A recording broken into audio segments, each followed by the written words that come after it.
took a knock. Obviously, there was a formula. The government had to pay the difference of real price versus the retail station price.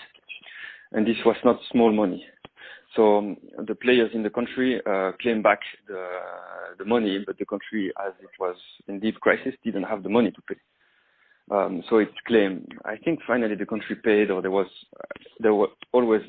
is always settlement. But during a few years, let's say 2-3 years, you had difficult time for the local players. Happened the same in Angola, but Angola you have very few players. This can happen. Okay. And do you know the Kenyan market at all? Canadian? Kenya. India. Oh, no, sorry, Kenya. Just north of Tanzania, Kenya. Yeah, Kenya. Sorry, the line is not great. Not a lot. Never really looked at it apart from the aviation side. There are lots of small players. There is one player which is, you have Total, obviously. You have Kenol Kobil, which has a good position. It changed recently, but I didn't follow because the refinery closed. You started to import. Everybody was happy. Again, change in the needed infrastructure, change in logistics. So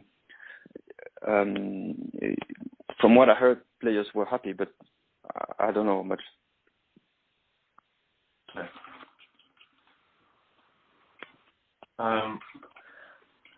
Okay. It sounds like it's quite difficult because the margin structures and regulation are so country specific that for me to kind of try and value Vivo Energy, which operates across 15 countries, becomes very difficult.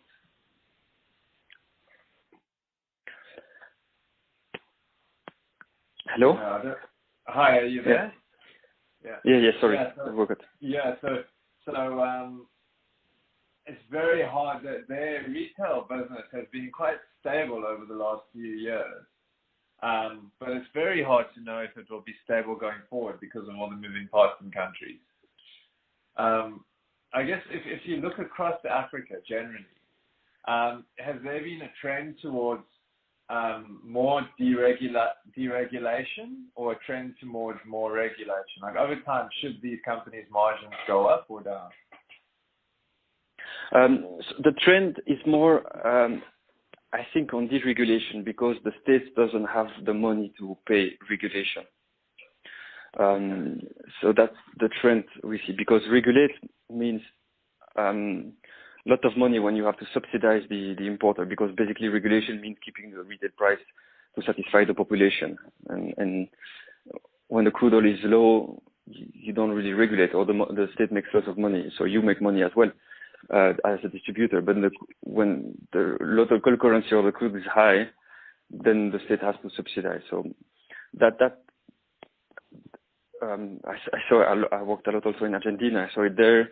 I see in Mexico. That's the main reason why they're liberalizing. They don't have any money. Zambia the same. They owe so much money to the players that have started to deregulate. So that's the general trend. Yeah. Okay. But on a general comment, I would say in Africa, you can.